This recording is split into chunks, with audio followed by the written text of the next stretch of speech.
اس سے پہلے یہودیوں نے پوری انسانی تاریخ میں کتنی مار ہے جو کہ کھائی ہے، وہ پھر کھڑے ہوتے ہیں، پھر مار کھاتے ہیں، پھر کھڑے ہوتے ہیں، پھر مار کھاتے ہیں، پھر کھڑے ہوتے ہیں، اور ہر دفعہ پہلے سے زیادہ بہتر کھڑے ہوتے ہیں۔ اگر ایک بندہ اپنے آپ کو لیڈر سمجھ رہا ہے تو ہو سکتا ہے کہ وہ اس کے آئیڈیاز کچھ اس طرح کے ہوں کہ جو پریکٹیکل ہی نہ ہو، جس پہ عمل نہ ہو سکتا ہو، اور اس وجہ سے وہ مطلب لوگوں کے مذاق کا بھی نشانہ بن رہا ہو۔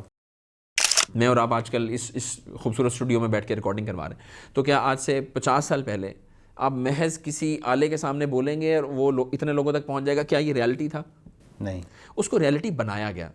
مفتی صاحب بیٹھے، محنت کی، ڈیولپ کیا، حلال سرٹیفکیشن پاکستان میں لانچ ہوگی۔ اب حلال سرٹیفکیشن آپ پاکستان سے لے سکتے ہیں، بالکل۔ ہم شریعہ سرٹیفکیشن کیوں نہیں لے سکتے؟ یعنی کیا چیز ہے جو ہمیں روک رہی ہے؟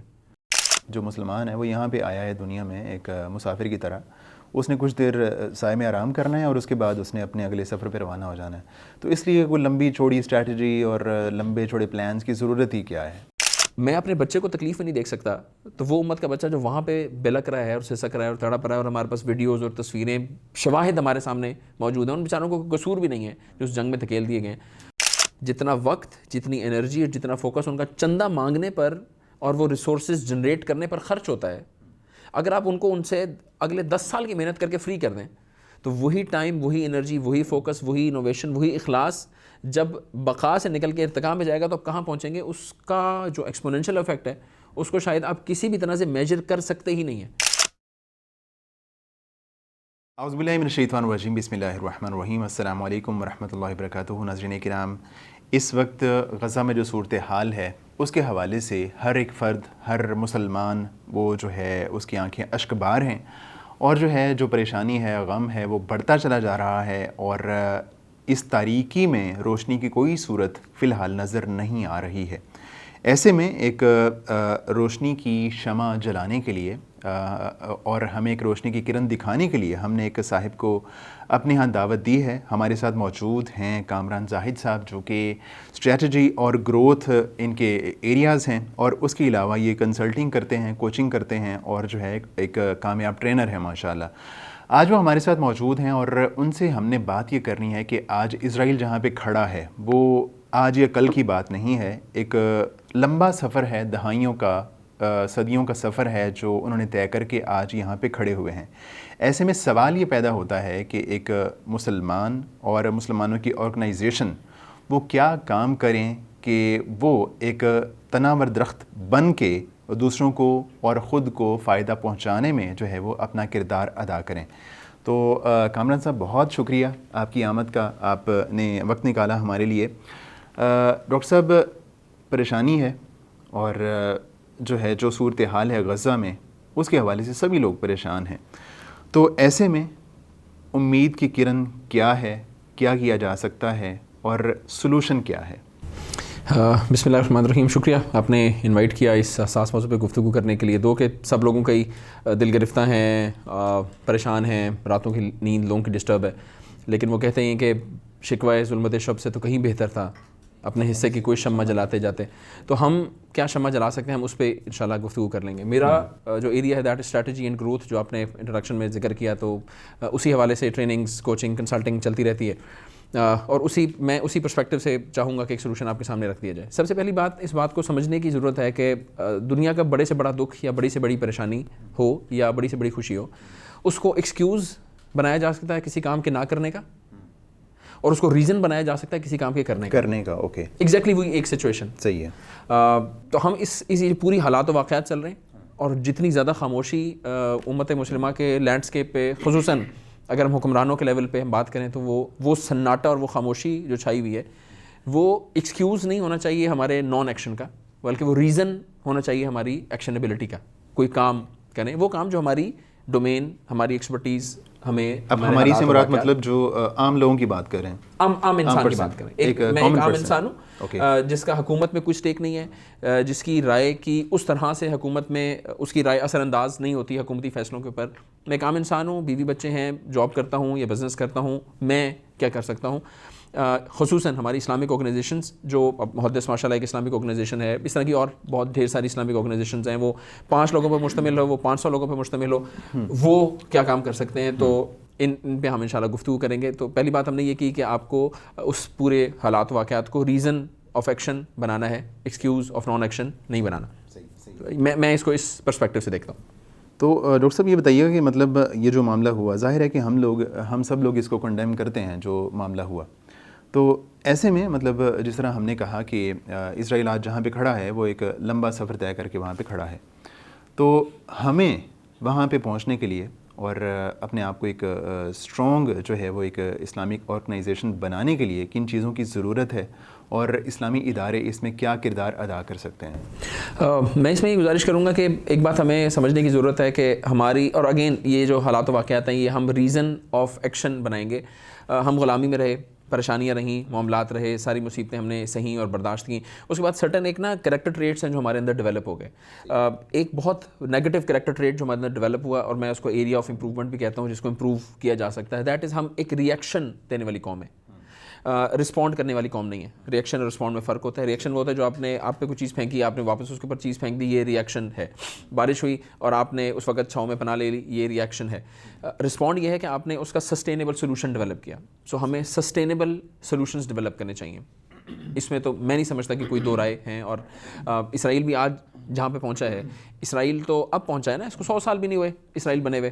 اس سے پہلے یہودیوں نے پوری انسانی تاریخ میں کتنی مار ہے جو کہ کھائی ہے. وہ پھر کھڑے ہوتے ہیں، پھر مار کھاتے ہیں، پھر کھڑے ہوتے ہیں، پھر مار کھاتے ہیں، پھر کھڑے ہوتے ہیں، اور ہر دفعہ پہلے سے زیادہ بہتر کھڑے ہوتے ہیں. یہ چیز سیکھنے کی ضرورت ہے. اور یہ اسلام کے بھی قوانین ہے کہ وہ غلطی جو آپ ایک دفعہ کر چکے ہیں، وہی غلطی بار بار کیوں ہو رہی ہے. صحیح ہے. ایک بڑا سرکل ہوتا ہے، اسے ہم کہتے ہیں سرکل آف کنسرن. ہمارے ساتھ ایسا کیوں ہوا، غزہ پہ حملہ کیوں کر دیا گیا، ہمارے خلاف سازشیں کیوں ہوتی ہیں، ہم پہ مصیبتیں کیوں مسلط ہوتی ہیں. یہ سرکل آف کنسرن ہے. سرکل آف کنسرن میں رہنے والے لوگ پریشان رہتے ہیں. آپ مجھے ایسا کیوں سوچتے ہیں، میری امی میرے رشتہ نہیں کرتی طے، اور میرا فلاں کلائنٹ میرے پیسے پے نہیں کرتا وغیرہ. یہ سرکل آف کنسرن ہے. جو لیڈرز ہیں نا شیخ، وہ اس کے اندر ایک چھوٹا سا سرکل ہوتا ہے جسے ہم کہتے ہیں سرکل آف ایکشن یا سرکل آف انفلوئنس. وہ سرکل آف کنسرن کی بجائے سرکل آف ایکشن میں زندگی گزارتے ہیں. صحیح ہے. سو وہی سرکل آف کنسرن کے غزہ میں حالات و واقعات خراب ہیں، اسرائیل اپنے پاؤں پہ کھڑا ہو چکا ہے اور وہ مسلمانوں کے خلاف سازشیں کر رہا ہے. یہ سرکل آف کنسرن ہے. ایکشن کیا لیا جا سکتا ہے، یہ ہمیں سمجھنے کی ضرورت ہے. اور ہم کوشش کریں گے آج ہماری جتنی بھی گفتگو وہ سرکل آف ایکشن کے اندر رہتے ہوئے ہم وہ گفتگو کریں انشاءاللہ. جی کامران بھائی، مجھے یہ بتائیے گا کہ مطلب جو اسلامک آرگنائزیشن ہیں، ادارے ہیں، تو ابھی جو وہ کردار ادا کر رہے ہیں، جو کام کر رہے ہیں، تو کیا آپ سمجھتے ہیں، آپ اس سے سیٹسفائیڈ ہیں کہ جو کام ہو رہا ہے وہ صحیح کام ہو رہا ہے، یا اس میں کوئی تبدیلی کی ضرورت ہے؟ دیکھیں، جو تو اخلاص ہے اس میں تو کوئی دو رائے نہیں ہے، میں سمجھتا ہوں. اور ہم کسی کے اپنے اخلاص پہ تو ہم شبہ کر سکتے ہیں اور اس کو ٹھیک کرنے کی کوشش کر سکتے ہیں. کسی اور کے اخلاص پہ تو ہمیں کلام بھی نہیں کرنا چاہیے. مخلص ہیں لوگ، ٹھیک ہے. کسی کام کو کرنے کی وجہ ہونی چاہیے آپ کے پاس. تو ان کے پاس وہ جو وائے ہے وہ بہت اسٹرانگ ہے. مینجمنٹ کے سب لوگ پروفیشنلز یہ کہتے ہیں کہ آپ کا وائے اگر مضبوط ہے تو آپ بہت سارے کاموں کو وے آؤٹ بھی نکالیں گے، تھکیں گے بھی نہیں، آپ زیادہ کنسسٹنسی کے ساتھ کام کریں گے. مسلمانوں کے پاس اس کا وائے موجود ہے. اور یہ ہم جانتے ہیں کہ یار ہمارے سینوں میں دل دھڑکتے ہیں، وہ امت کے لیے دھڑکتے ہیں. ہم چاہتے ہیں کسی اور کو تکلیف میں دیکھ کے ہم بھی تکلیف میں مبتلا ہوتے ہیں. اس کا کیوں مضبوط ہے، یہ ایک پازیٹیو پوائنٹ ہے. As far as strategy is concerned, تو جو میرا ناقص علم ہے، جو میں نے اپنے اساتذہ سے سیکھا ہے، یا ہم اس کو تدبر کرنے میں، تفکر کرنے میں کامیاب ہوئے ہیں، اس میں کچھ چیزیں ہیں جو کہ مکمل ہو چکی ہیں. اب صرف اس کو ایک فریم ورک میں لانے کی ضرورت ہے. سو اگر ہم ایک ہائی لیول پہ، ہائی اینڈ پہ بات کریں تو میں سمجھتا ہوں کہ اگر میں نے جو تاریخ پڑھی ہے اور جتنے لوگوں سے میں نے فیض حاصل کیا یا سیکھا ہے، اس کو ہم 4 اسٹیپس میں ڈاکٹر صاحب ڈیوائڈ کر سکتے ہیں. اس کو ہم الف بے پے تے کہتے ہیں آسانی سے سمجھنے کے لیے. صحیح. اس کو ہم تے سے شروع کرتے ہیں. تے از فار تفکر، تھنک ٹینک. آپ کے پاس ایک مضبوط اسٹرکچرڈ تھنک ٹینک ہونا چاہیے. اس کا ضروری نہیں ہے کہ وہ ایک آفس میں سارے لوگ بیٹھتے ہوں. وہ ملٹیپل، ہمارے علماء نے بہت سارا کام کر رکھا ہے پہلے سے تاریخ میں. اس کو ایک جگہ پہ کمپائل کیا جائے، کمپوز کیا جائے. انٹرنیٹ، ٹیکنالوجی، کتاب و سنت، آپ لوگوں نے جو کام کیا ماشاءاللہ وہ اس کا بین ثبوت ہے کہ چیزیں کمپائل کی جا سکتی ہیں. ٹیکنالوجی کو لیوریج کیا جا سکتا ہے اپنے مقاصد کے حصول کے لیے. کوئی راکٹ سائنس نہیں ہے. تو سب سے پہلی بات ہے تفکر. صحیح، یہ پہلا ہے. اور اس کو ہم کہتے ہیں ایک کمپوزڈ اسٹرکچرڈ تھنک ٹینک ہونا چاہیے. وہ تھنک ٹینک بیٹھے اور بیٹھ کے یہ دیکھے کہ اب تک کے کیا مسائل رہے ہیں امت کے. اس بات کو سمجھ لیا جائے کہ یہ 5-10 دن کا، 15 دن کا انسٹنٹ فارمولہ نہیں ہے. It will take time. 2 سال لگیں گے، 3 سال لگیں گے، 5 سال لگیں گے. میں کہتا ہوں کہ بالفرض ایک نسل بھی لگتی ہے اگر، اور اس کے بعد باقی ساری نسلیں سکون میں آ جاتی ہیں، کیونکہ وہ فیصلے ڈاکٹر صاحب جو میں اور آپ نہیں کر پائیں گے نا، وہ فیصلے ہماری نسلیں کریں گی. اس کے بعد وہ بھگتنا پڑے گا ان کو. اور وہ کام جو وہ تکلیف جو میں اور آپ ایوائڈ کر جاتے ہیں کہ چلو کوئی بات نہیں بعد میں دیکھ لیں گے، وہ ہماری نسل کو بھگتنی پڑتی ہے. تو ہم سسٹینیبل سولوشن نکال لیں. ایک بہت اسٹرکچرڈ تھنک ٹینک ڈیولپ ہونا چاہیے. ان تھنک ٹینکس کی آپس میں کوارڈینیشن ہونی چاہیے, اس پہ کام ہو چکا ہے, بہت سارا کام ہوا ہوا ہے, بہت سارا کام کیا جا سکتا ہے ایکسیٹرا. دیٹ از آئی کال تفکر. اس میں ایک کتاب جس کا مطالعہ بہت مفید رہے گا, جو ہم کتابیں بہت زیادہ ریکمینڈ کرتے ہیں, protocols of the elders of the Zions, یہ کتاب پڑھی جائے. اوکے. صہیونیوں نے جو اپنا ماسٹر پلان بنایا تھا 1800 کے آخر کے آس پاس میں, کہیں وہ لیک ہوا اور پبلش ہونا شروع ہوا. پہلے لوگ اس کو جیوز اس کو ڈینائی کرتے رہے, اور بعد میں انہوں نے پھر ایونچولی مان لیا کہ ہاں یہ ہے ہمارا پلان. پھر اب کیا کر سکتے ہو تم, وہ اب چونکہ وہ بدماش ہیں پوری دنیا کے, آپ ان کا کیا بگاڑ سکتے ہیں, تو وہ اس کو اون کر لیتے ہیں. انہوں نے آج سے امیجن کریں کہ جب ان کے پاس نہ کوئی زمین تھی, نہ کوئی خطہ تھا, نہ ان کو کوئی سلام کا جواب دینے کو تیار تھا, نہ ان کے ساتھ ٹریڈ کرنے کو تیار تھا, اس وقت انہوں نے اب protocols of the elders of the Zions پڑھیں تو آپ کو پتہ چلتا ہے کہ انہوں نے اس وقت, یعنی سوچیں آپ کے 17ویں صدی کے آخر کے آس پاس یا 18ویں صدی کے شروع میں وہ پلان کر رہے ہیں کہ پوری دنیا کا معاشی نظام ہمارا ہونا چاہیے, جو کہ آج بینکس کی صورت میں امپلیمنٹڈ ہے. پوری دنیا کے لوگوں کو ہم جو بات بتائیں وہ بات پتہ چلنی چاہیے, جو کہ میڈیا کی صورت میں ہمارے سامنے اس کی مینیفیسٹیشن موجود ہے.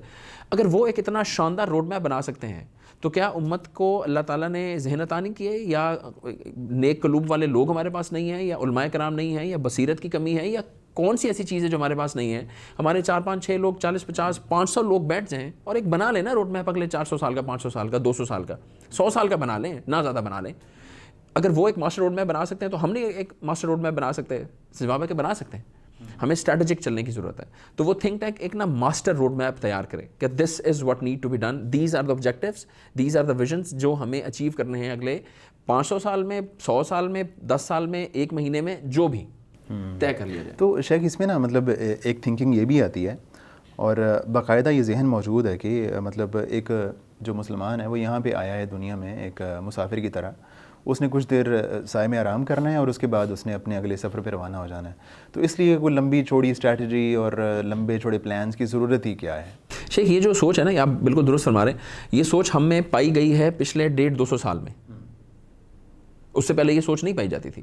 قرطبہ کی جو مساجد اتنی شاندار بنی ہوئی ہیں مثال کے طور پہ, اس وقت اتنے مسلمان تھے کہ جتنی وہ مساجد کی ضرورت تھی, یا کیا وہ مساجد صرف 50 سال یا 100 سال سرو کرنے کے لیے بنائی گئی تھیں؟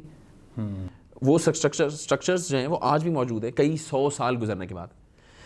اور پھر صرف ایک بلڈنگ کے اسٹرکچر کی بات نہیں ہوتی. آپ کوئی بھی ادارہ بناتے ہیں, آپ یہ دیکھتے ہیں کہ اس کی جو بنیادیں ہیں, جن بنیادوں پہ آپ یہ ادارہ بنا رہے ہیں وہ بنیادیں کیسی ہیں. مثال کے طور پہ رسول اللہ صلی اللہ علیہ وسلم نے نماز پڑھنے کا طریقہ سکھایا, تو کیا وہ سب کو ایک بتایا کہ تم بس یوں کر لو, یوں کر لو, یوں کر لو, یا ایک طریقہ سکھا دیا گیا اور وہ طریقہ سینہ بسینہ اور لوگوں تک پہنچتا چلا گیا. اسٹرکچر اسٹینڈرڈ بن گیا, وہ اسٹینڈرڈ امپلیمنٹ ہوتا چلا گیا اور وہ اس کو کاپی کرتے چلے گئے. حدیث جب تدوین ہوئی ہے تو حدیث کی تدوین کے لیے جو اصول اور ضوابط طے کیے گئے ہیں, کیا آپ کے خیال میں وہ اس طرح سے طے کیے گئے ہیں کہ میں ایک مسافر ہوں, درخت کے نیچے ہوں اور کل میں نے مر جانا ہے؟ ایک سسٹینیبل سولوشن ایسا ڈیولپ کیا گیا جو اگلے 1400 1500 2000 5000 سال جو بھی اللہ تعالیٰ نے جتنی دنیا بنائی ہے چل سکے.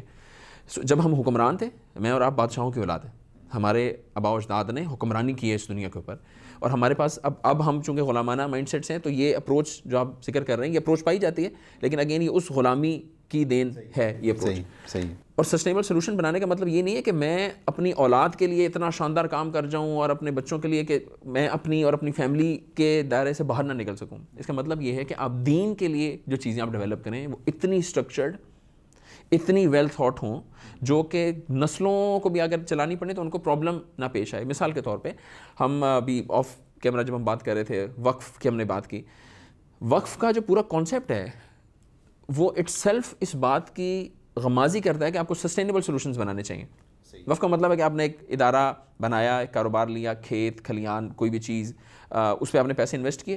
اب اس کی آمدنی سے جو چیزیں آمدنی جو آ رہی ہے اس سے آپ ایونچولی خیر کے اور نیکی کے کام کرتے ہیں. رسول اللہ صلی اللہ علیہ وسلم انسانیت کی تاریخ میں پہلے انسان تھے جنہوں نے وقف کا کانسیپٹ دیا, کیونکہ وہ اللہ تعالیٰ سے براہ راست گائیڈڈ تھے. یہ اٹ سیلف اس بات کی غمازی ہے کہ آپ کو سسٹینیبل سولوشنز کی طرف جانا چاہیے.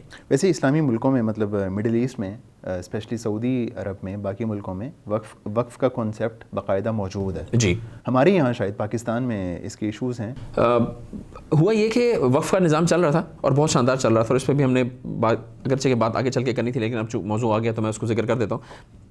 جب انگریز آیا ہے یہاں پہ, جنگ آزادی ہوئی 1850 کی, اس وقت اس نے مسلمانوں کے جتنے مدارس تھے, جتنی مساجد اور خیر کا جتنا کام ہوتا تھا وہ سارے کا سارا کام وقف پر ہی ہوتا تھا. انہوں نے آ کے ہمارے اوقاف پر قبضہ کیا اور ہمارے پاس اس کے علاوہ کوئی چارہ نہیں تھا کہ ہم چندے کے ماڈل پہ شفٹ ہوں. اس وقت تک ہمارے اوقاف آج سے 150 سال پہلے تک بالکل پرفیکٹ چل رہے تھے. وہ جب چونکہ وہ چینج ہو گیا, پورا سینیریو تبدیل ہوا اور انہوں نے قبضہ کر لیا, ہمارے پاس کوئی آپشن نہیں تھی کہ ہمیں اوقاف ہم سے چھین لیے گئے. اب کیا کیا جا سکتا ہے؟ مثال کے طور پہ وہی تفکر کی جو ہم بات کر رہے تھے, اسی کے ضمن میں الراعی مثال کے طور پہ ایک ادارے کا نام میں سجیسٹ کرتا ہوں. الراعی کا مطلب ہے renaissance of endowment based economic ecosystems. ایسے اکنامک ایکو سسٹمز ڈیولپ کیے جائیں, ایسے معاشی نظام بنائے جائیں اور ان کو آپس میں کنیکٹ کیا جائے جو کہ انڈاؤمنٹ بیسڈ ہوں. یو اے نے اس کے اوپر کام کیا ہے پہلے. پارشیل وقف بھی ہو سکتا ہے. یہ میرا ایک پورا بزنس ہے تو میں اس پورے بزنس کو وقف کر دوں. میرے ملٹیپل بزنسز ہیں, ان میں سے کسی ایک بزنس کو وقف کر دوں. میرا ایک اسٹوڈیو ہے, ایک بڑا میڈیا کا سیٹ اپ ہے جس میں 15 اسٹوڈیوز ہیں, تو اس میں سے ایک اسٹوڈیو میں وقف کر دوں کہ یار اس کی جو آمدنی ہوگی وہ وقف ہے. مثال کے طور پہ میری ایز لیس ایز کہ میری ایک نان کی دکان ہے, میں نان لگاتا ہوں اور میرے پاس 15 بوریاں ہوتی ہیں آٹے کی جو کہ نارملی میرے اسٹاک میں رہتی ہیں, اور میں اسے نان لگاتا ہوں یا کوئی نان والا نان لگاتا ہے, تو ان بوریوں میں سے 2 بوریوں کو پارشلی وقف کر دیا جائے. یعنی کہ وہ 2 بوریاں اب اللہ تعالیٰ کی ملکیت ہے, اس کی آمدنی سے جو چیزیں آئیں گی وہ خیر کے معاملات میں انوالو ہوں گی. اس سے چندے کی ایک ایسی میں اس کو مصیبت اس انداز میں کہتا ہوں کہ وہ ایک واقعتاً اب مصیبت ہے ہمارے لیے, اس چندے کو جمع کرنا, اس کو مینیج کرنا, اور ہر مہینے مانگنا. جن سے ہم چندہ مانگ رہے ہیں وہ بیچارے خود معاشی بحرانوں کا اور معاشی پریشانیوں کے شکار ہیں. جس کے اپنے گھر میں دال روٹی کا ایشو ہے تو وہ کیا خیر کے کام میں کسی میں خرچ کرے گا. میں یہ ریکمینڈ کرتا ہوں, ہمارے پاس ایک اچھا ادارہ, اس کا نام الراعی ہو, اس کا نام کچھ اور ہو, آئی ڈونٹ مائنڈ, ایک ایسا ادارہ جو کہ کنسلٹنٹ ہو پرائمرلی وقف کے اوپر. وقف کیسا بنتا ہے, کیوں بنتا ہے, چلاتے کیسے ہیں, اس پہ وہ اینڈ ٹو اینڈ کنسلٹنگ دیتے ہو. کام اس پہ ہوا ہے, ایجاد نہیں کرنی کوئی چیز, صرف ہماری جو پرانی تاریخ ہے اسے صرف گرد ہٹانی ہے بس, اور کچھ کام ہم نے نہیں کرنا. وہ وقف کی ٹریننگ دے, کنسلٹنگ دے. ایک گلی پکڑ لیں آپ, ایک بازار پکڑ لیں, اس کی 2 4 5 6 10 40 50 دکانوں کو پارشلی وقف کریں, اور پھر ایونچولی بڑے وقف کے اوپر اس کی اینڈ ٹو اینڈ سولوشنز پورے وہ ایک ادارہ فراہم کرے. جس ادارے میں ہم بیٹھے ہیں, ہمیں پتہ ہے یار ہمارا خرچہ مثال کے طور پہ 10 لاکھ روپے ہے مہینے کا, بجلی کے بل اور تنخواہیں اور سارے معاملات کر کے. انسٹیڈ آف کہ ہم اس کو چندے سے چلاتے رہیں, اس 10 لاکھ روپے کو ریز کرنے کے لیے ہمارے پاس ایسے اوقاف, چاہے وہ چھوٹے چاہے وہ بڑے ہوں, جہاں سے ہمیں مستقل طور پہ 10 لاکھ روپے, 11 لاکھ روپے, 12 لاکھ روپے مہینے کے آتے ہوں, تاکہ ہم اس بقا کی جنگ سے نکل جائیں. اور میں آپ کو اس کی اہمیت کا, اگر میں آئی کی ناٹ ری انفورس مچ کہ میں اس کی کتنی آپ کو میں اہمیت کا اندازہ اس کا دلا سکوں.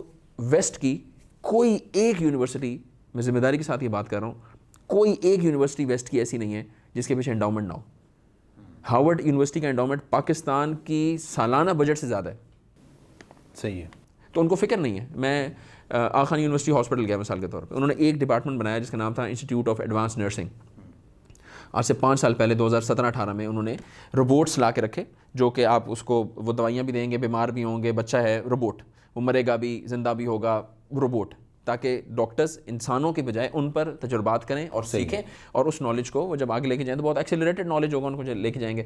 بہت ایکسٹینسو, بہت ایکسپینسو اور بہت ایڈوانس ایک قدم جو کہ انہوں نے میڈیکل کی فیلڈ میں اٹھایا. وہاں کے جو ایڈمنسٹریٹر تھے ان میں میرے ایک دوست تھے جو کہ جاننے والے, انہوں نے بتایا کہ یار اس کا سالانہ جو ایکسپینس ہے وہ اراؤنڈ کوئی ایک مہینے کا ان کا ایکسپینس شاید 1.2 ملین کے آس پاس تھا ہاسپٹل کا, اس ایک ڈپارٹمنٹ کا صرف ایک ڈپارٹمنٹ کا ایکسپینس تقریباً 12-14 لاکھ روپے مہینے کا تھا.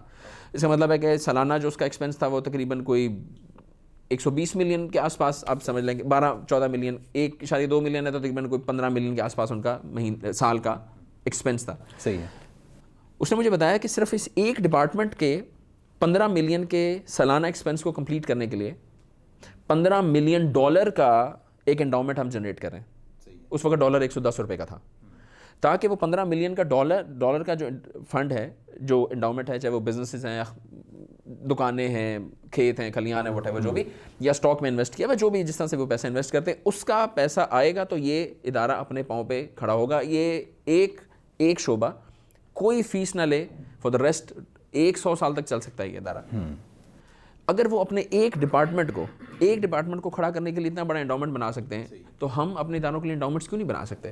ڈاکٹر صاحب, اب تک کی جو آپ کی بات ہے اس سے مطلب جو میں سمجھاؤں وہ یہ ہے کہ جو ادارے ہیں, اسلامک ادارے ہیں اور آرگنائزیشن ہے اسلامک, ان کو چندے سے نکل کے وہ آنا چاہیے کسی ایسے سلوشن کی طرف کہ وہ اپنے پاؤں پہ کھڑے ہوں اور وہ چندے کی طرف نہ دیکھیں. تو مطلب آپ یہ کہنا چاہتے ہیں کہ چندہ بالکل نہیں ہونا چاہیے؟ چندہ نہیں ہونا چاہیے, ان این آئیڈیل انوائرمنٹ نہیں ہونا چاہیے, نہیں ہونا ان این آئیڈیل انوائرمنٹ. اور ہوگا اس کا سولوشن آپ سمجھتے ہیں, جو پہلا سولوشن آپ نے بتایا وہ انڈاؤمنٹس. جی ٹھیک ہے, اور یہ وہ سولوشن جو رسول اللہ صلی اللہ علیہ وسلم نے بتایا, ان سے دانا کوئی انسان ہے نہیں انسانیت کی تاریخ میں. لیکن آپ نے بات کی ویسٹ کی, لیکن جب ہم دیکھتے ہیں کہ ہمارا اور ویسٹ کا فرق بھی تو ہے نا, مطلب وہاں پہ لوگ ملینئر ہیں, بلینئر ہیں, بہت خرچ کرنے والے ہیں, اور یہاں پہ اس کے مقابلے میں ملینئر لوگ کم ہیں, بہت کم ہیں. تو یہ ایک بڑا ایک ڈفرینس ہے ان کا اور ہمارا. تو ایسے میں مطلب اگر ہم ان کی طرف دیکھتے ہیں تو جب ہمارے پاس دینے والے لوگ کم ہیں تو پھر یہ کیسے معاملہ چلے گا؟ رسول اللہ صلی اللہ علیہ وسلم نے جب اوقاف بنائے اس وقت مسلمان کتنے امیر تھے؟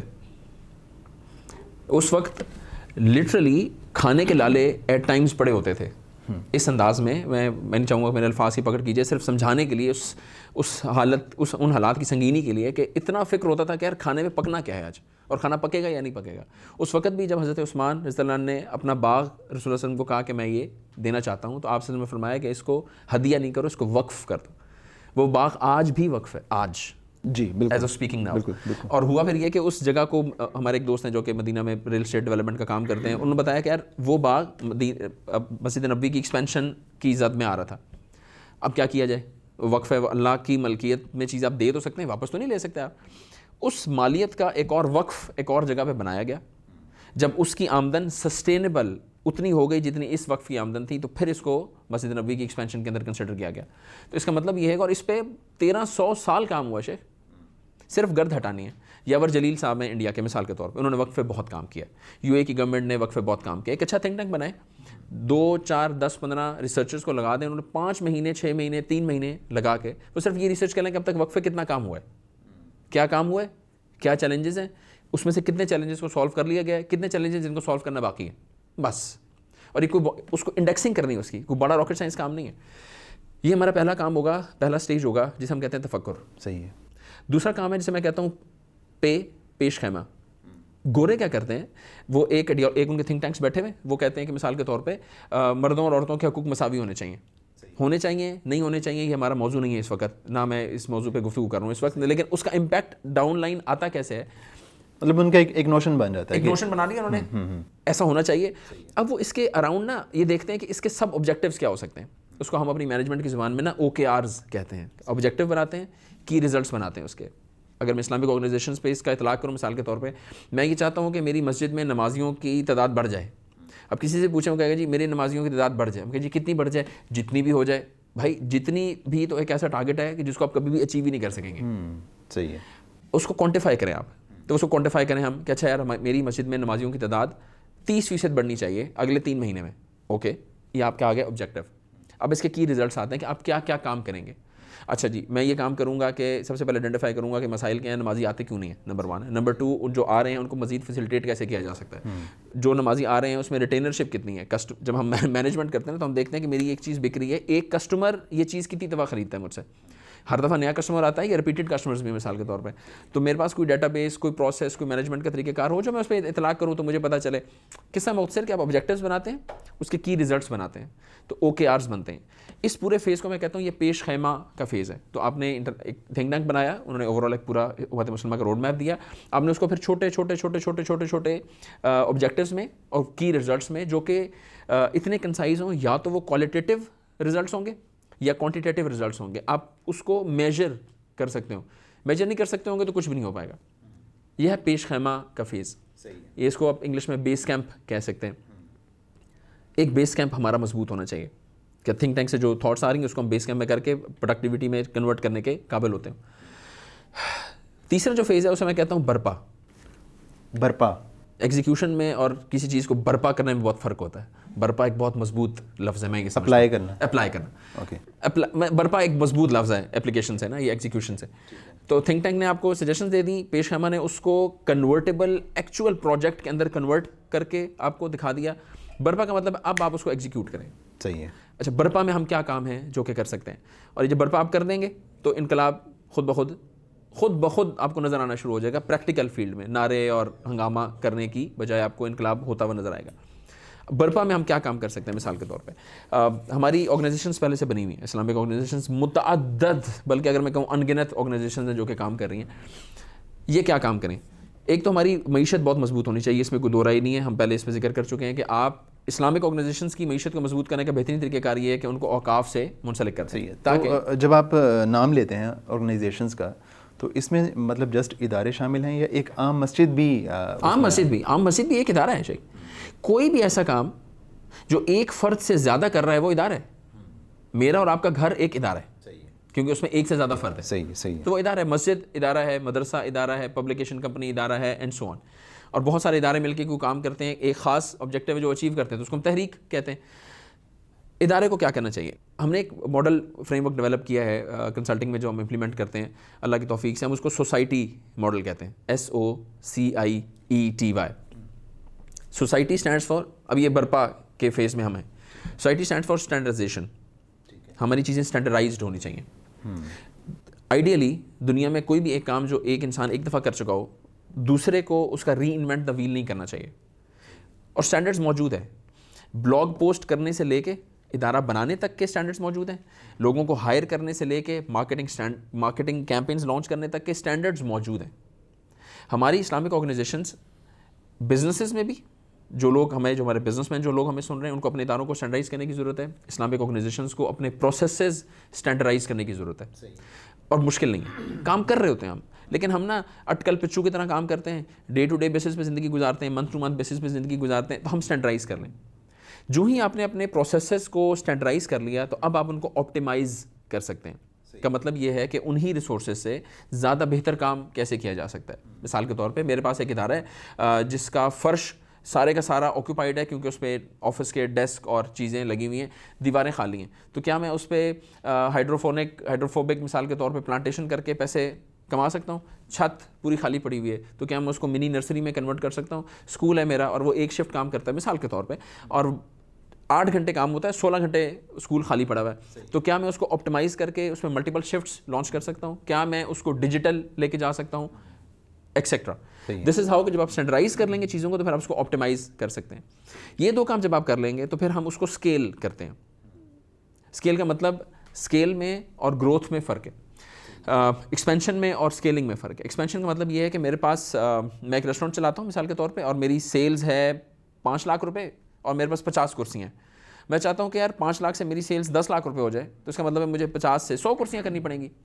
یہ ایکسپینشن ہے, یہ اسکیل نہیں ہے. ایکسپینشن میں آپ کو جتنے ریسورسز پہلے لگے تھے اتنے ریسورسز دوبارہ بھی لگانے پڑیں گے, جو کہ پریکٹیکلی تقریباً امپاسبل ہوتا ہے, ممکن نہیں ہوتا. اسکیلنگ کا مطلب ہے کہ آپ بہت تھوڑے سے ریسورسز ایڈ کریں لیکن آپ کی سیل یا آپ کا آؤٹ پٹ جو بھی آپ جنریٹ کرنا چاہ رہے ہیں وہ 2 3 4 5 10 گنا ہو جائے. تو ہم اسکیل کریں بزنسز کو بھی اداروں کو بھی. یہاں تک جب کام ہو جائے تو یہ سارا کام ہے جو کہ انٹرنل ہونے والا ہے. اب باقی اسٹیپس میں آپ کو بتانے والا ہوں یہ وہ ہیں جو کہ آپ ادارے سے باہر نکل کے کام کریں گے, ایکسٹرنل اسٹیپس ہونے والے ہیں. اس میں جو آپ نے بتایا مطلب ایک تفکر ہے, پیش خیمہ. یہ تو ہوگا نا یہ تو 4 سٹیجز ہیں. تو ہم نے تفکر ایک سٹیج ہم نے کی, پیش خیمہ ہم نے کی, برپا کی, اور اب ہم برپا کے اندر کی سٹیج کی ڈسکشن اس وقت کر رہے ہیں. تو ہم نے اداروں کو اسٹینڈرڈائز کیا, آپٹیمائز کیا, اسکیل کیا. اب جو یہ کام سارے انٹرنل ہیں. اب جو ایکسٹرنل کام ہے وہ یہ کہ اگلا اسٹیپ یہ ہے کہ اس کو انٹیگریٹ کیا جائے. انٹیگریٹ کا مطلب یہ ہے کہ آپ کا ادارہ پبلیکیشن کا کام کرتا ہے اور وہ ڈیجیٹل نہیں ہے مثال کے طور پہ, اور میرا ادارہ ہے جو کہ ڈیجیٹل کام کرتا ہے اور وہ پبلیکیشن میں نہیں ہے. تو کیا میں اپنا ڈیجیٹل کا کنٹینٹ آپ کو دے سکتا ہوں اور آپ اس کو پبلش کر دیں پرنٹ میں, اور آپ کا جو پرنٹ کا کنٹینٹ ہے وہ میں ڈیجیٹل پبلش کر دوں؟ تو کیا ممکن ہے انٹیگریشن کی جائے. ایک کام جو ایک ادارہ اسلامک کر چکا ہے, اس کے لیے میرے ذہن میں ایک نام جو میں تجویز کرتا ہوں, دیٹ از بر کنیکٹ مثال کے طور پہ, خیر کے کام. اور اس کے پیچھے بھی اللہ تعالیٰ کا حکم ہے کہ وتعاونوا علی البر والتقوی, تو آپ خیر کے کاموں میں ایک دوسرے کے ساتھ تعاون کریں. مجھے بہت مشکل تھی مثال کے طور پہ, میں آپ کو ایک پریکٹیکل ریئل لائف ایگزامپل دیتا ہوں. 2017 کے آس پاس مجھے ایک صاحب ملے, انہوں نے کہا جی یہ دیکھیں ہم نے کتنا پیارا سافٹ ویئر بنایا ہے, میں سافٹ ویئر کا نام نہیں لے سکتا, اس میں قرآن پاک بھی ہے اور احادیث بھی ہیں, اور اس میں ہم نے تدوین کی ہے اور اس میں ساری ٹائپنگ کی ہے اور کمپوزنگ کی ایکسیٹرا. آپ اس کو ٹیکسٹ میں سرچ کر سکتے ہیں. اور جب اپنی تکالیف کا اظہار کر رہے تھے تو مجھے بتایا کہ یار جب ہم جب اس کو بنا رہے تھے تو ہمیں اس کو کمپوز کرنا مجبوری تھی ہماری. اس کی وجہ یہ ہے کہ مارکیٹ میں کمپوزڈ قرآن موجود تھے لیکن کوئی بھی ہمیں سافٹ کاپی دینے کو تیار نہیں تھا اس کی, اور ہمیں اس کی مشکل ہوا, اور ہم نے اتنے لوگوں کو بٹھایا, اتنا خرچہ آیا, اور یہ سارا کچھ کر کے ہم نے کیا, اور یوں کیا. تو میں ان سے احتیاطاً پوچھا, میں نے کہا اب آپ نے تو کر لیا ہے تو اب آپ تو کسی کو دے دیں گے نا یہ ڈیجیٹل ورژن؟ انہوں نے کہا نہیں دیں گے. صحیح. تو میں نے کہا اس کا مطلب یہ کہ اس گرینڈر ایکو سسٹم میں آپ نے ایک پرابلم فیس کی, آپ نے اس کو سولوشن دیا, لیکن آپ نے ان باقی سارے لوگوں کو اس پرابلم کو دوبارہ سولوشن کرنے کے لیے چھوڑ دیا. آپ کو اگر 1 لاکھ روپے لگا اور آپ کو 6 مہینے لگے اور آپ نے پورا قرآن پاک کمپوز کیا, اب وہ کسی اور کو بھی دوبارہ 1 لاکھ روپے لگیں گے اور 6 مہینے لگیں گے اور وہ قرآن پاک کمپوز کرے گا اور وہاں سے وہ سفر شروع کرے گا. تو ہم دوبارہ نا ری انوینٹ دا ویل کے پروسیس میں لگے ہوئے ہیں. انٹیگریشن کا مطلب یہ ہے کہ آپ نے جو کام کر لیا وہ میرے کام آئے, میں جو کام کر لوں آپ کے کام آئے, ہم دونوں کا کام کسی تیسرے کے کام آئے. انٹرنیٹ کی جو پاور ہے وہ یہی پاور ہے, کوئی راکٹ سائنس نہیں ہے. انٹرنیٹ کی پاور یہی ہے کہ بہت سارے لوگوں نے اپنا بہت سارا ڈیٹا بہت سارے لوگوں کے لیے شیئر کر دیا اور وہ ٹوگیدر ایک بہت ہیوج ایک ایمینس قسم کا ایک امپیکٹ جو کہ کریٹ ہوا. تو انٹیگریشن کی جائے, اور جب یہ انٹیگریشن آپ کریں گے تو پھر آپ اس تفکر اور پیش خیمہ کے اصولوں پر ایک ایکو سسٹم ہے جو کہ ڈیولپ کر سکیں گے. صحیح ہے. ایکو سسٹم کا مطلب یہ ہے, مثال کے طور پہ میں نے یہ کہا کہ میں نے ایک مارکیٹنگ کمپنی بنائی اور میں نے اس مارکیٹنگ کمپنی کو اسٹینڈرڈائز کیا, آپٹیمائز کیا, اسکیل کیا, اور میں نے یہ طے کیا کہ اب یہ شریعہ کمپلائنٹ مارکیٹنگ سروسز ہوں گی. اس وقت پورے پاکستان میں, پوری دنیا میں میرے علم میں نہیں ہے کہ کوئی شریعہ کمپلائنٹ مارکیٹنگ سروسز فراہم کرنے والا کوئی بڑا ادارہ موجود ہو. بہت بڑے بڑے ادارے جو کہ شریعہ کمپلائنٹ کوشش کر رہے ہیں, MTJ ہو, وہ J.Dot ہو, وہ المیرا ہو, وہ اور بڑے بزنسز ہوں, وہ چاہتے ہیں کہ یار ان کی پروڈکٹس میں خواتین نہ آئے, میوزک نہ آئے, شریعہ کی خلاف ورزی نہ ہو. ان کے پاس کوئی مارکیٹنگ ایجنسیز نہیں ہے جو کہ اس کام کو کر سکیں. تو میں دعوت دیتا ہوں وہ لوگ کہ جو مارکیٹنگ کمپنی چلا رہے ہیں, مثال کے طور پہ ہم ان کو کنسلٹنگ فراہم کرتے ہیں, ہم ان کو تھاٹ پروسیس دے دیتے ہیں, پروسیجرز دے دیتے ہیں, کنسلٹنگ میں ان کو ہیلپ کر دیتے ہیں, اس لیے کہ وہ شریعہ کمپلائنٹ مارکیٹنگ سروسز بن جائیں جس میں حلال میوزک ہوگا. اب اٹ کوڈ بی نشید, اب وہ علماء طے کریں گے. میرا کام ہے بزنس پروسیسز بنانا, شرعن کیا چیز جائز ہے, کیا چیز حرام ہے, یہ علماء کرام بتائیں گے. میں اس پوزیشن میں نہیں ہوں. میں اس پوزیشن میں ہوں کہ اس پورے پروسیس کو کس طرح پروسیس کیسے کیا جائے کہ وہ حلال کی طرف جا سکے, کن علماء سے ملا جائے, اس پروسیس کو آپٹیمائز کیسے کیا جائے. یہ ہے جو کام جو میں کر سکتا ہوں. اس میں یہ نہیں ہے وہ حرام چیزوں کا وہ تڑکا نہ ہو, بالکل نہ ہو, ایٹ آل نہیں ہونا چاہیے. اب آپ نے اگر وہ ایک شریعہ کمپلائنٹ ایک اچھی ایجنسی بنا لی اور اس نے 6 مہینے سال سرو کر لیا, اب اس کے جو سارے پروسیجرز تھے جو ہم نے کہا کہ اسٹینڈرڈائزیشن ہونی چاہیے, وہ سارے پروسیجرز اپنے کسی دوسری دے دے کمپنی کو, اور اس کو ہوگا کہ نہیں یار میں دوسری کمپنی کو دوں گا تو وہ میرے کمپیٹیٹر آ جائیں گے, تو وہ اپنا ویژن بڑا کر لے اور وہ اس کی ٹریننگ دینا شروع کر دے اور پیسے چارج کر لے, اس کی کنسلٹنگ دینا شروع کر دے, اس کے پیسے چارج کر لے. 1 2 3 4 40 50 کمپنیاں 100 کمپنی جب مارکیٹ میں آ جائیں گی اور وہ کلائنٹس کا کام کر رہی ہوں گی, تو ایک نوشن ڈیولپ ہو جائے گا کہ ہاں یار شریعہ کمپلائنٹ بھی کام ہو سکتا ہے. مارکیٹنگ کا اسٹینڈرڈ اگر آپ نے امپلیمنٹ کر لیا ایک بار, تو آپ ایک مارکیٹنگ کا اسٹینڈرڈ امپلیمنٹ کر لیں, شریعہ کمپلائنٹ, HR کا کر لیں, سیلز کا کر لیں, فائنانس کا کر لیں, ایونچولی آپ کے پاس شریعہ کمپلائنٹ اسٹینڈرڈز آ جائیں گے. حلال سرٹیفکیشن مثال کے طور پہ پاکستان میں سے پہلے نہیں تھی. پاکستان ملیشیا سے, ساؤتھ افریقہ سے حلال سرٹیفکیشن لیتا تھا اگر میں اپنی پروڈکٹ بنائی ہے. جامعۃ الرشید کے لوگوں نے محنت کی, اللہ تعالیٰ کو جزائے خیر دے, مفتی صاحب بیٹھے, محنت کی, ڈیولپ کیا, حلال سرٹیفکیشن پاکستان میں لانچ ہوگی. اب حلال سرٹیفکیشن آپ پاکستان سے لے سکتے ہیں بالکل. ہم شریعہ سرٹیفکیشن کیوں نہیں لے سکتے؟ یعنی کیا چیز ہے جو ہمیں روک رہی ہے؟ اگر ISO کی اسٹینڈرڈائزیشن ہو سکتی ہے تو شریعہ کی اسٹینڈرڈائزیشن کیوں نہیں ہو سکتی؟ تو دس از ہاؤ اس برپا میں اسٹینڈرڈائزیشن سے اسکیلنگ پہ جائیں گے اور اسکیلنگ سے ایکو سسٹم ہے جو کہ ڈیولپ کریں گے. اور میں یہ سمجھتا ہوں کہ اگر آپ نے واقعتاً کوئی آپ چاہتے ہیں کہ کوئی انقلاب لایا جائے, تو میری ذاتی رائے میں یہ ایک بہت اچھا فریم ورک ہے اس تک پہنچنے کا. تو ایسے میں سوال یہ ہے کہ مطلب کتنے ادارے ایسے ہوں گے کہ جو یہ چاہ رہے ہوں گے کہ ہمارے جتنے بھی معاملات ہیں نا وہ جو شریعت کی جو پرمیزیبل چیزیں ہیں اس کے اندر ہی ہوں ساری, وہ اس سے باہر نہ جائیں. میری رائے میں تو ایسے ادارے بھی کم ہوں گے بہت. یہ بات آپ کی بالکل درست ہے, اور یہ اگین ریزن ہونا چاہیے کام کرنے کا. مثال کے طور پہ آج سے 100 سال پہلے کیا ایڈورٹیزمنٹ اس نوعیت کی تھی جس نوعیت کی آج ہے؟ تو کیا معیشت نہیں چلتی تھی؟ حضرت آدم علیہ السلام سے لے کے آج سے صرف 100 سال پہلے تک جو پوری دنیا کی معیشت چلتی رہی وہ کیسے چلتی رہی؟ ہوا کیا؟ ہوا یہ کہ ہم نے سائنس پہ, اور وہ تو ایک تحقیق ہم نے کی یا نہیں کی وہ تو الگ ایک پورا موضوع ہے, ہم نے ہار مان لی, سپر ڈال دیے. ہم نے کہا جی چونکہ ہم تو غلام ہیں, ہم تو زیادہ کچھ کر نہیں سکتے. دے ٹوک اوور دا مارکیٹ, گوروں نے یا کفار نے مارکیٹ کو کیپچر کیا اور پھر اپنے انداز سے چلایا.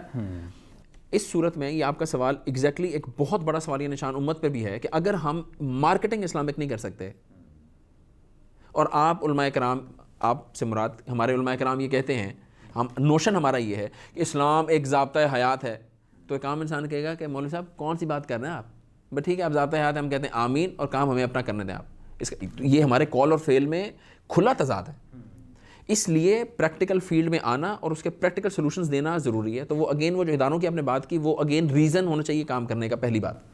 دوسری بات یہ ہے کہ اس بات کو سمجھنے کی ضرورت ہے کہ انسانوں کے اللہ تعالیٰ نے سوچنے کے انداز مختلف بنائے ہیں. بہت تھوڑے سے لوگ ہوتے ہیں جو لیڈرز ہوتے ہیں, بہت تھوڑے سے لوگ ہوتے ہیں جو لیڈرز ہوتے ہیں, جو ڈسرپٹ کرتے ہیں مارکیٹ کو. پھر اس کے نیچے ایک لیئر ہوتی ہے جو انوویٹ کرتے ہیں, چیزوں کو ایجاد کرتے ہیں. اس کے نیچے ہوتے ہیں جو صرف امپروو کرتے ہیں, اور اس سے بھی نیچے ہوتے ہیں جو کہ بھیڑ چال چلتے ہیں. تو آپ آئیڈینٹیفائی کر لیں کہ میں اس وقت جس ادارے سے مخاطب ہوں, اس ادارے کو چلانے والے لوگ ان میں سے 4 لیئرز میں کہاں کھڑے ہوئے ہیں. اگر وہ تو بھیڑ چال والے ہیں تو ان کو تو چھوڑ دیں, آپ ان کو آپ اویئرنیس دے دیں گے, سمجھا دیں گے, بتا دیں گے, اپنی بات پہنچا دیں گے, بیج ڈال دیں گے, جب اللہ تعالیٰ چاہیں گا اس میں سے پھل نکلے گا. جو لوگ امپروو کرنے والے ہیں, وہ جو امپروو کر سکتے ہیں, وہ اب اس پورے فریم ورک میں صرف اسٹینڈرڈائزیشن پکڑ لیں مثال کے طور پہ, کچھ خیر تو آئے گی نا یار, وہ بیج ڈل جائے گا, اس سے کچھ نہ کوئی فائدہ برآمد ہوگا. اس سے اوپر انوویشن والی لیئر کے لوگ ہیں, تو آپ ان سے کہیں کہ یار وہ 1 2 3 4 5 6 40 50 جو چیزیں کر سکتے ہیں وہ کر لیں آپ. اس سے اوپر کے لوگ ہوں گے جو لیڈرز ہوں گے. دیر از لونلینس ایٹ دا ٹاپ. تو یہ میں لیڈرز کو پہلے سے آگاہ کرتا ہوں کہ جب آپ لیڈرشپ رول میں آتے ہیں تو آپ کے پاس دوست احباب بہت تھوڑے سے رہ جاتے ہیں, کیونکہ اس لیول پہ سوچنے والے لوگ کم ہوتے ہیں. اور یہ اللہ کا نظام ہے, تو اس میں آپ کو تنہائی پسند ہونی چاہیے, اس میں آپ کو خاموشی اچھی لگنی چاہیے, یہ ضروری ہے. اس کے بغیر لیڈرشپ ڈیولپ ہو نہیں سکتی. آپ آئیڈینٹیفائی کر لیں میں اس وقت جس ٹریڈ کے ساتھ کام کر رہا ہوں وہ ان 4 میں سے کس لیئر میں, اور اس کو اس کے اکارڈنگلی ٹریٹ کر لیں. دس از دا سولوشن بس. تو وہ جو مطلب آپ کہہ رہے ہیں کہ کم لوگ ہوتے ہیں جو اس لیول کے ہوتے ہیں, لیڈر لیول کے ہوتے ہیں, اور مطلب وہ پھر تنہا ہو جاتے ہیں اس لیے کہ وہ ان کے آئیڈیاز اس طرح کے ہوتے ہیں کہ وہ باقی لوگ ان کے ساتھ نہیں چل پاتے. تو اس میں سوال یہ ہے کہ مطلب اگر ایک بندہ اپنے آپ کو لیڈر سمجھ رہا ہے تو ہو سکتا ہے کہ وہ اس کے آئیڈیاز کچھ اس طرح کے ہوں کہ جو پریکٹیکل ہی نہ ہوں, جس پہ عمل نہ ہو سکتا ہو, اور اس وجہ سے وہ مطلب لوگوں کی مذاق کا بھی نشانہ بن رہا ہو. بہت ممکن ہے, اس کو ہونا ہی چاہیے. ہم اس پہ ہم نے پچھلے دنوں بھی ایک پوڈ کاسٹ کی پیغام ٹیلی ویژن پہ, اس میں ہم نے بہت ایکسٹینسولی ڈسکشن کی کہ آپ اپنے ویژن کو اچیو کرنے کے لیے فریم ورک کیا ہے, کیسے پتہ چلے گا کہ آپ نے جو خواب دیکھا ہے وہ محض خواب ہے.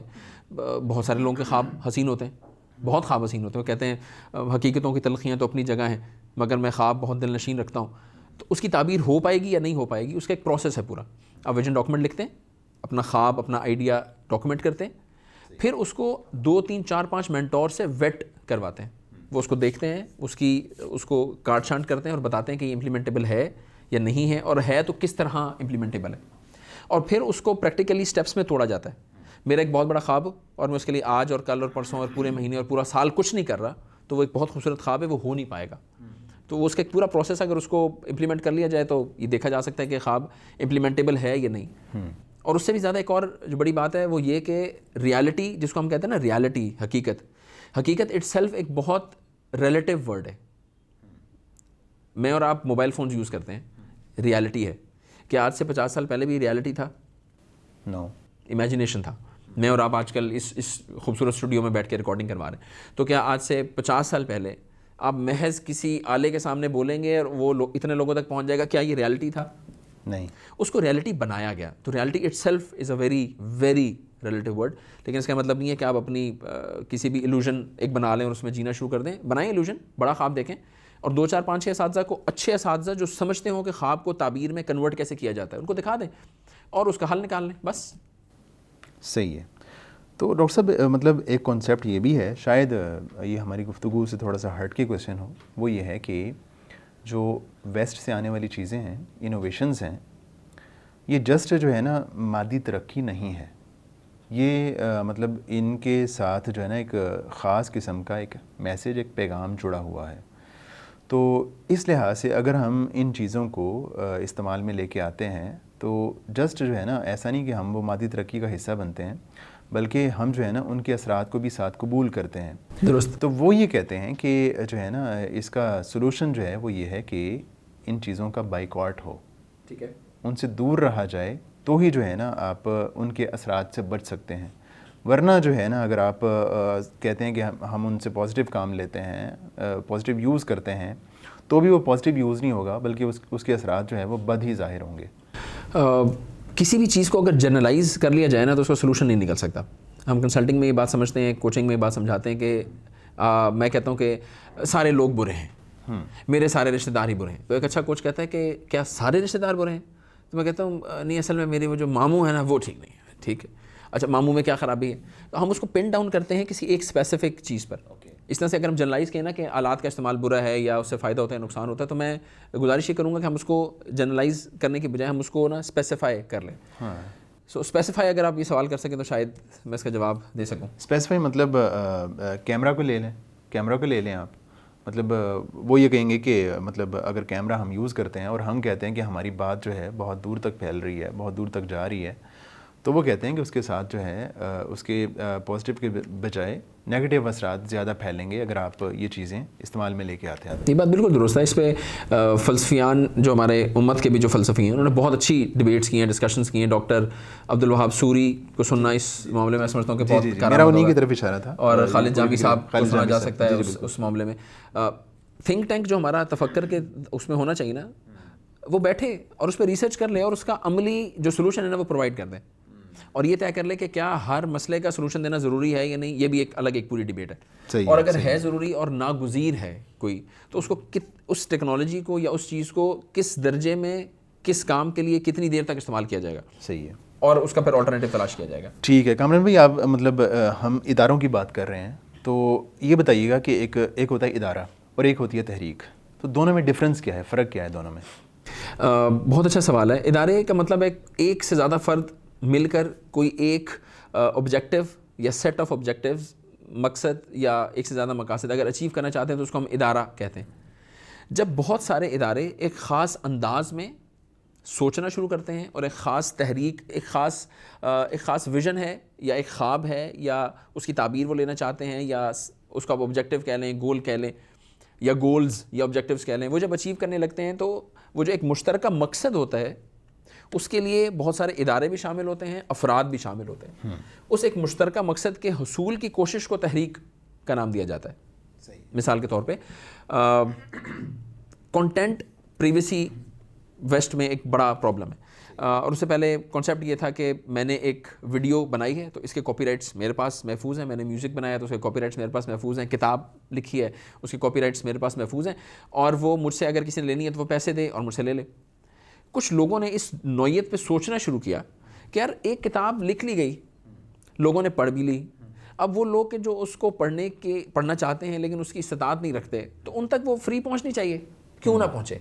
جب وہ کتاب میں نے پڑھی اور میں اس کو ڈسکس کر سکتا ہوں عمران اسلم کے ساتھ, عمران اسلم بشیر کے ساتھ ڈسکس کر سکتا ہے, تو وہ جب ڈسکشن ہو سکتی ہے تو پھر اس کا وہ مینیوسکرپٹ شیئر کیوں نہیں ہو سکتا. یہ ایک خیال تھا. اس خیال کو لوگوں نے ترویج دینا ڈسکشن کرنا شروع ہوئی, اس کی ترویج ہونا شروع ہوئی اور اس کے پریکٹیکل امپلیمنٹیشن کرنا شروع کی. تو ٹورنٹ مثال کے طور پہ اس وقت وجود میں آیا پہلی بار, پائریٹ بے جب پہلی بار وجود میں آیا تو اس کے پیچھے یہ خیال تھا. اب اس خیال کو سوچنے والے بیسیوں, ہزاروں, لاکھوں لوگ بن گئے, اور وہ ایک پورا پیراڈائم یا ڈیٹا شیئرنگ کا ایک نیا طریقہ کار ہمارے سامنے آ گیا. اس سے پہلے ڈیٹا اس طرح سے شیئر نہیں ہوتا تھا. صحیح ہے. تو دس از, وہ اپنے آپ کو یہ کہتے تھے کہ ہم ایک موومنٹ ہیں, اور ہمارا مقصد یہ ہے کہ لوگوں کے پاس فری اینڈ ٹرانسپیرنٹ انفارمیشن ہونی چاہیے اور بہت آسانی سے ایکسیس ہونی چاہیے. سو یہ فرق ہے ادارے میں اور تحریک میں. ٹھیک ہے, تو یہ بتائیے گا کہ مطلب جو آپ نے تجاویز دی ہیں, اگر اس اعتبار سے مطلب یہ وقف کا نظام جو ہے یہ کھڑا ہوتا ہے, تو اس کے آپ کیا سمجھتے ہیں, اس کے فوائد کیا ہیں اور کیوں اداروں کو یہ کام کرنا چاہیے؟ بقا کی جنگ سے نکل کے ہم ارتقاء کی فیز میں چلے جائیں گے. بہت سادہ بات ہے, اس وقت ہم ریئیکٹیو موڈ میں ہیں نا, ہم اس سے رسپونڈنگ موڈ میں چلے جائیں گے. اب صرف امیجن کریں کہ ہمارے مدارس, مساجد, اسلامک آرگنائزیشنز میں جو لوگ کام کر رہے ہیں, جتنی صلاحیتیں, جتنا وقت, جتنی انرجی اور جتنا فوکس ان کا چندہ مانگنے پر اور وہ ریسورسز جنریٹ کرنے پر خرچ ہوتا ہے, اگر آپ ان کو ان سے اگلے 10 سال کی محنت کر کے فری کر دیں تو وہی ٹائم, وہی انرجی, وہی فوکس, وہی انوویشن, وہی اخلاص جب بقا سے نکل کے ارتقاء میں جائے گا تو آپ کہاں پہنچیں گے. اس کا جو ایکسپوننشل افیکٹ ہے اس کو شاید آپ کسی بھی طرح سے میجر کر سکتے ہی نہیں ہیں. بقا اور ارتقاء کے فیز کو میجر کرنا بالکل ایسا ہے کہ جیسے آپ کسی ایک سیب کو سیبوں کے ایک بہت بڑے باغ سے کمپیئر کر رہے ہو, جس کا کمپیریزن ناممکن ہے, نہیں کیا جا سکتا. تو ہم دیکھتے ہیں مطلب بہت سے ادارے, بہت ساری مساجد ایسی ہیں کہ جن کی جو بلڈنگز ہیں بہت خوبصورت ہیں اور بڑا اچھا سسٹم چل رہا ہے, بڑا اچھا سلسلہ چل رہا ہے. تو ایسے میں سپوز مطلب ایک نظام قائم ہو جاتا ہے, چندے کی ضرورت ختم ہو جاتی ہے, تو اس کے بعد ان کے پاس کرنے کے کیا کام ہے؟ ڈیولپمنٹ. مسجد کا یا مدرسے کا جو اصل کام ہے وہ کیا صرف وہاں پہ 5 وقت نماز پڑھنا اور قرآن پاک کی تعلیم دینا ہے؟ بس یہ ایک فرق ہے, یہ صرف ایک مقصد ہے جس کو ہم اچیو کرنا چاہتے ہیں, یا ہم اس سے معاشرے میں خیر پھیلانا چاہتے ہیں؟ صحیح ہے. اس وقت جو مساجد کا کردار ہے، میں اگین خدا نخواستہ تنقید نہیں کر رہا، اور اگر کوئی تھوڑی بہت تنقید ہے بھی بالفرض تو اس کا مقصد اصلاح ہے اور بتانا ہے کہ ہم یہاں کھڑے ہیں اور ہم یہاں جا سکتے ہیں۔ رسول اللہ صلی اللہ علیہ وسلم کے دور میں مساجد صرف نماز پڑھنے کے لیے ہوتی تھی استعمال نہیں، اور اس میں لکھا ہوا ہوتا تھا کہ اتنے بجے کھلے گی مسجد اور اتنے بجے بند ہو جائے گی مسجد۔ میں اور آپ جب چھوٹے تھے، مجھے تو یاد ہے، I am now 40 years old, جب میں 6 7 8 سال کا، 10 سال کا، 12 سال، 15 سال تک کا بھی تھا، تو مساجد کے بند ہونے کا کوئی تصور نہیں تھا، مسجد کھلی ہوتی تھی، آپ جب بھی جائیں۔ اب مساجد میں لکھا ہوتا ہے کہ نماز کے آدھے گھنٹے بعد، 1 گھنٹے بعد بند ہو جائے گی مسجد۔ اس کے مسائل ہیں، اگین مسائل ہیں کہ وجہ سے چوریاں ہو جاتی ہیں، کیونکہ ہم نے اپنی سطح نیچے کر لی نا، اب ہم نے اپنی سطح کر لی تو ہم سطحی مسائل ہی حل کر رہے ہیں اور وہ صبح سے لے کے رات تک حل کریں گے۔ جب ہم اپنی سطح بلند کر لیں گے اور ہم اپنا سوچنے کا انداز بلند کر لیں گے تو ہمارے پاس مسائل بھی اور اسٹریٹجک لیول کے ہوں گے جو ہم حل کر رہے ہوں گے۔ تو اس پوری مصیبت سے جان چھٹ جائے گی ہماری۔ کیا کام کریں گے مسلمان؟ اگر ہم کہتے ہیں، اگر ہم اپنے اس نوشن میں سچے ہیں جو کہ حقیقت ہے کہ اسلام ایک ضابطہ حیات ہے، تو نماز اور قرآن پاک کی تعلیم، کیا یہ 2 کام ہی الاسلام ہیں یا اور بھی کوئی کام ہے جو ہونے والا ہے؟ اس کے علاوہ بھی ہیں۔ جب آپ ان کو اس مصیبت سے جان چھڑائیں گے ان کی کہ وہ اپنے in day to day expenses پورا کرنے کی فکر سے جب ان کی جان چھوٹے گی تو وہ ایونچولی کوئی ڈیولپمنٹ کا ارتقاء کا کوئی کام ہے جو کہ وہ کر سکیں گے۔ ٹھیک ہے، لاسٹ کویسچن میرا آپ سے یہ ہوگا کہ مطلب یہ کام کرتے ہوئے ایک ادارہ، کچھ لوگ، ایک آرگنائزیشن، وہ کیسے موٹیویٹ رہ سکتی ہے؟ 2 طریقہ کار ہیں اس کے۔ ایک تو یہ کہ آپ کے پاس اپنے کام کا کیوں واضح ہونا چاہیے۔ مثال کے طور پہ میں آپ سے یہ کہوں کہ یہ ایک پھٹا ہے جس کی چوڑائی 3 فٹ ہے اور اس کی لمبائی مثال کے طور پہ 20 فٹ ہے، اور میں آپ سے کہوں کہ عمران صاحب اس پہ نا واک کرنی ہے، تو آپ کہیں گے ٹھیک ہے، کوئی مشکل نہیں ہے، آپ ایک سرے سے شروع کریں گے، دوسرے سرے پہ واک کر لیں گے۔ میں آپ سے کہوں کہ یہ پھٹا میں 2 اسکریپرز کے درمیان میں 50ویں منزل پہ رکھ دیتا ہوں، اب آپ کریں واک، تو آپ کہیں گے وجہ کیوں واک کروں بھائی میں؟ مرنے۔ تو میں آپ سے کہوں کہ یار آپ کام کرتا ہوں، میں آپ کو نا 1 لاکھ روپے دیتا ہوں، آپ کہیں گے سوری، میں کہوں گا جی کوئی پروٹیکشن استعمال کرنے کی اجازت نہیں، آپ کہیں بڑی مہربانی، مجھے 1 لاکھ روپے کی ضرورت نہیں۔ اس کا کیوں کمزور ہے؟ اگر آپ کو یہ پتا ہو کہ میں ایک بلڈنگ میں ہوں اور دوسری بلڈنگ میں میری فیملی کسی بہت بڑے نقصان کا شکار ہونے والی ہے، اگر میں چل کے نہ گیا تو کوئی اور چارہ نہیں ہے ان کو اس نقصان سے بچانے کا، اب آپ پیسے لیے بغیر بھی اس پہ واک کر لیں گے۔ کیوں؟ اگر واضح ہو جائے تو کیا اور کیسے اور کب کے بہت سارے سوالات کے جوابات خود بخود فگر آؤٹ ہو جاتے ہیں۔ اگر تو مستحضر ہو جنت، اگر مستحضر ہو، میں اگر آپ سے کہوں نا، ہم سامعین جو ہمیں سن رہے ہیں، میں اس کو آپ صرف سوچ لیں کہ آپ میں سے نا کسی آپ کے بچوں میں سے کسی ایک بچے کو شدید بخار ہو جائے، تو ہم سوچ بھی نہیں سکتے، سوچنے میں بھی ہماری جان نکلتی ہے کہ یار میں کس بچے کو بخار چاہوں گا کہ ہو جائے۔ میں اپنے بچے کو تکلیف میں نہیں دیکھ سکتا، تو وہ امت کا بچہ جو وہاں پہ بلک رہا ہے اور سسک رہا ہے اور تڑپ رہا ہے، اور ہمارے پاس ویڈیوز اور تصویریں، شواہد ہمارے سامنے موجود ہیں، ان بیچاروں کو کوئی قصور بھی نہیں ہے جو اس جنگ میں دھکیل دیے گئے ہیں، تو اگر وہ میرے سامنے رہے اور وہ کاز مستحضر رہے تو میرے لیے اس کام کو کرنا آسان ہو جائے گا، خود بخود موٹیویشن ملے گی۔ یہ ایک طریقہ کار ہے۔ دوسرا طریقہ کار یہ ہے کہ اس کسی بھی کام کو موٹیویشن کے لیے آپ کے پاس نا ایک سسٹم ہے جو کہ امپلیمنٹڈ ہونا چاہیے۔ اگر آپ کے پاس ٹو ڈوز بنے ہوئے نہیں ہیں، آپ روزانہ کام، آپ کے وہ بڑا مقصد جس کا آپ حاصل کرنا چاہتے ہیں وہ آپ کے روزانہ کے ٹو ڈوز میں نہیں ہے، چاہے وہ چھوٹے ہی ٹو ڈوز کیوں نہ ہو، بہت مشکل ہے کہ آپ بڑا مقصد آپ کے ہر وقت مستحضر رہے۔ ہم چاہتے ہیں نا کہ جنت میں جائیں، تو اللہ تعالیٰ نے اس کو ہمارے ڈیلی ٹو ڈوز میں کرنے کے لیے نماز کی تلقین ہے۔ نماز ہے، پھر اس کے پیچھے وضو ہے، پھر آپ مسواک کرتے ہیں، ایک پورا پروسیس ہے، بار بار جب کرتے ہیں تو ہو سکتا ہے ایک دن آپ بھول جائیں، 2 دن بھول جائیں، 6، 7، 10ویں نماز میں آپ کو یاد آ جائے گا کہ نہیں یار میں اللہ کے سامنے کھڑا ہوں اور مجھے خیال کرنا چاہیے، چاہے وہ چند لمحے کا خیال ہو۔ تو آپ کے پاس وجہ مضبوط ہونی چاہیے اس کام کو کرنے کی، ایک سسٹم ہونا چاہیے کہ آپ دن بہ دن اپنے اس گول سے اسٹیپ بائی اسٹیپ قریب جا رہے ہوں۔ ایک اچھا کوچ، ایک اچھا مینٹور، ایک اچھا استاد آپ کے سر پہ ہونا چاہیے جو آپ سے اکاؤنٹیبلٹی کرے، ہفتے میں 1 دفعہ، 2 ہفتے میں 1 دفعہ، جو بھی ایک پروسیجر ہے، کیا کام نہیں کیا، کیوں نہیں کر سکے، کیا پریشانی تھی، اس کو اوور کم کیسے کیا جا سکتا ہے، سولوشن کیا ہے، وہ آپ کو سرکل آف کنسرن سے نکالے اور سرکل آف ایکشن میں لے آئے۔ آپ دوبارہ سرکل آف کنسرن میں جائیں، وہ دوبارہ سرکل آف ایکشن میں آ جائے، تاکہ ایونچولی کوئی چیز ڈیولپمنٹ ہو سکے۔ اور جب یہ 3 کام کریں گے، وائی مضبوط ہے، ٹو ڈوز میں چیز آپ کی ٹوٹی ہوئی ہے، اور ایک اچھا مینٹور، کوچ آپ کے پاس ہے، خود بخود ریزلٹس اچیو ہونا شروع ہوں گے، اور خود بخود ریزلٹس اٹ سیلف آپ کو موٹیویٹ کریں گے کنسسٹنسی کے لیے۔ صحیح ہے۔ تو لاسٹ میں مطلب یہ بتا دیجیے گا کہ مطلب ایک ادارہ ہے, ایک آرگنائزیشن ہے, وہ مطلب اس اینگل پہ کام کرنا چاہتی ہے, تو کہاں سے سٹارٹ کرے, کس کو سنیں, کس کو دیکھے, کس سے بات کرے؟ کچھ ادارے ہیں, میں اگر آپ اجازت دیتے ہیں تو میں کچھ اداروں کا نام دے دیتا ہوں. اگر آپ پروفیشنل کوچنگ, آپ اچھا کوچ ہائر کرنا چاہتے ہیں, سید عرفان احمد میرے بہت شاندار کوچ, طاہر فاروقی بہت زبردست کوچ. اگر اداروں کی سطح پہ کام کرنا ہے, مثال کے طور پہ وجیہ الدین میرے بہت اچھے دوست ہیں, بہت شاندار کوچنگ کرتے ہیں.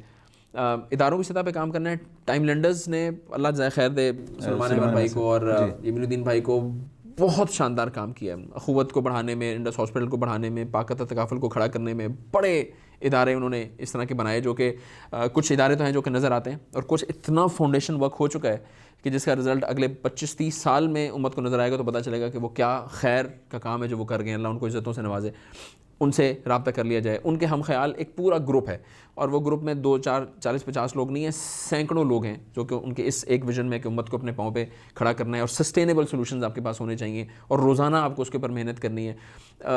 دکھ انرجی ہے اٹ سیلف نا, کہ ہم پورے اس میں دکھ ہیں اور غمزدہ ہیں, یہ اٹ سیلف ایک انرجی ہے اگر اس کو چینلائز پراپر کر لیا جائے.